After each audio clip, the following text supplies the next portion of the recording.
Halo teman-teman semua.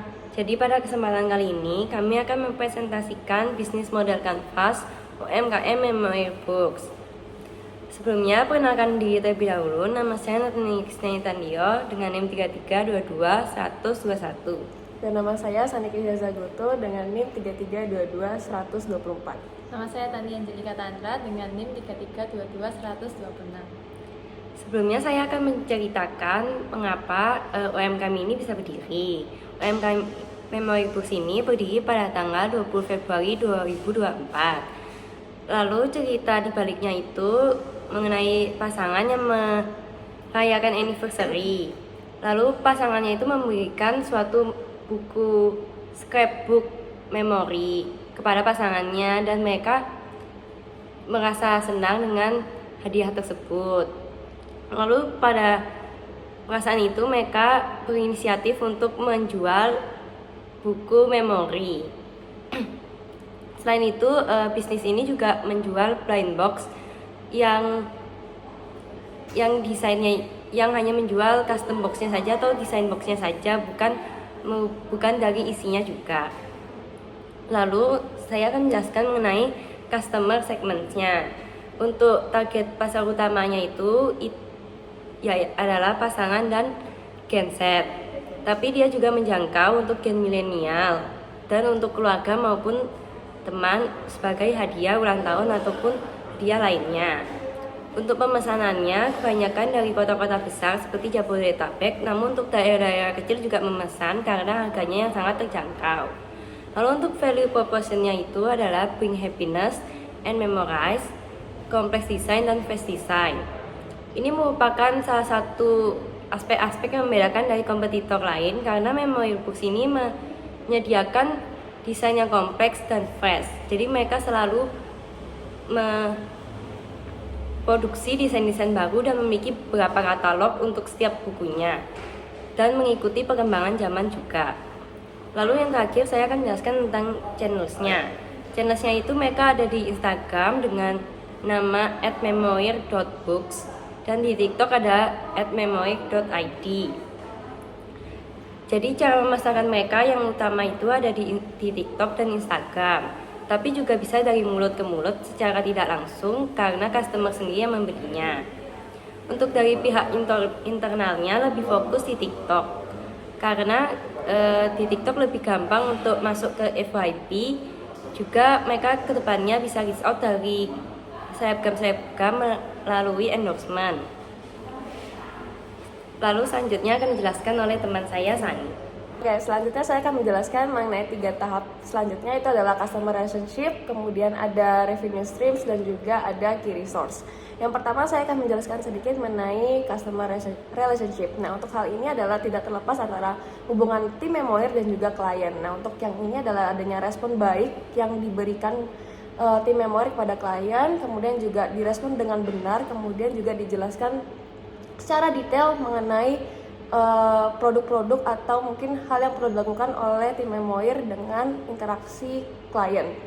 Kemudian keep in contact, di mana di hal ini adalah agar tidak ada komunikasi yang hanya satu arah atau terputus di tengah dalam komunikasi tersebut, sehingga yang dijelaskan oleh tim Memoir pun dapat diterima oleh klien dengan baik, dan sebaliknya seperti hal dengan klien dapat menjelaskan dan diterima dengan baik oleh tim Memoir. Kemudian adanya offering promotion, di mana offering promotion ini menjelaskan atau memperkenalkan produk-produk baru mengenai atau desain-desain baru dari Memoir tersebut, sehingga dengan hal offering promotion ini bisa menarik klien untuk dapat membeli produk yang ada di Memoir. Kemudian ketika ada komunikasi yang terjalin, tidak terlepas ketika klien merasa sudah cukup komunikasi yang sudah disampaikan, maka akan ada komunikasi yang diberikan oleh tim Memoir dengan memberi kalimat ditunggu orderannya atau ditunggu orderan selanjutnya, karena tidak terlepas juga bahwa klien yang membeli produknya tim Memoir itu adalah klien yang sudah pernah membeli produknya tim Memoir.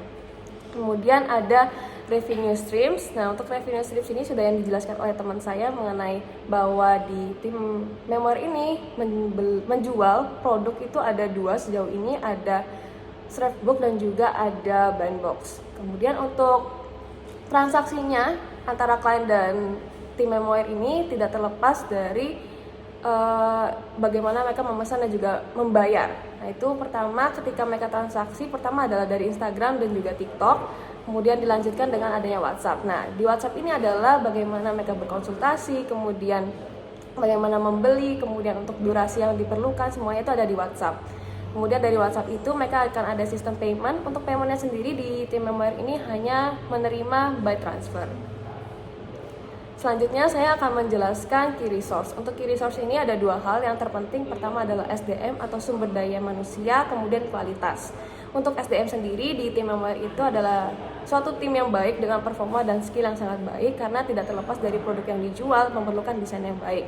Kemudian dari SDM yang baik maka akan menghasilkan kualitas yang baik. Salah satunya ketika dengan desain yang sudah baik dan tim dari Memoir ini sudah baik, maka dari kualitas cetaknya pun juga menentukan di mana alat percetakan yang bagus dan desain yang sesuai dan kompleks yang sudah disediakan oleh tim Memoir.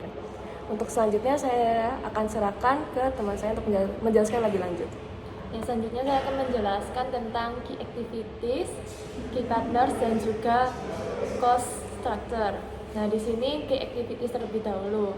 Nah, pada key activities ini selain pemasaran, mereka juga melakukan aktivitas seperti pendataan, produksi, dan distribusi.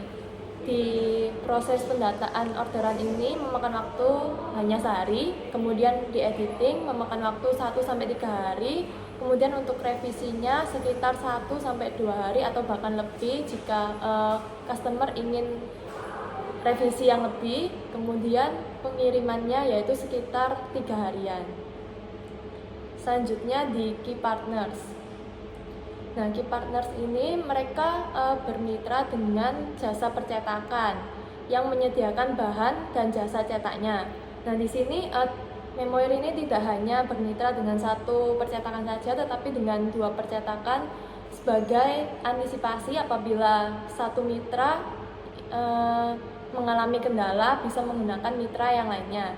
Nah, kemudian Memoir ini juga bekerja sama dengan fotografer yang sudah memiliki customer, kemudian mereka membuat seperti paket, yaitu paket foto dan buku album.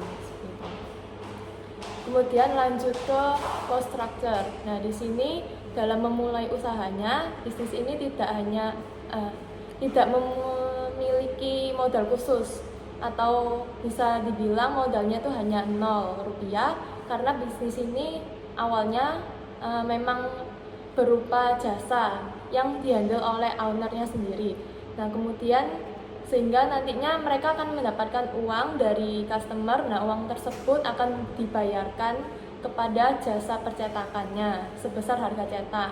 Namun setelah bisnisnya semakin berkembang dan memiliki tim editing, biaya yang didapatkan dari customer tersebut juga dibagi ke uang fee atau fee untuk tim editing. Nah, selanjutnya saya akan memaparkan apa saja sih yang kita dapat selama analisis UMKM ini. Yang pertama, tentunya kita mendapat pemahaman nyata dari bagaimana sih suatu usaha ini menjalankan bisnisnya dari nol hingga berkembang. Terus kemudian kami mendapatkan kemampuan juga berupa kemampuan observasi, kemudian problem solving, komunikasi, dan juga cara berpikir kritis dan kreatif untuk menghasilkan suatu bisnis usaha yang beda dari yang lainnya atau yang bisa bersaing di dunia bisnis yang sesungguhnya. Selanjutnya kami akan menunjukkan sedikit hasil dokumentasi kami dengan owner Memoir Books. Sekian presentasi kami mengenai Memoir Books bisnis model kanvas. Semoga dapat bermanfaat dan membantu teman-teman. Terima kasih.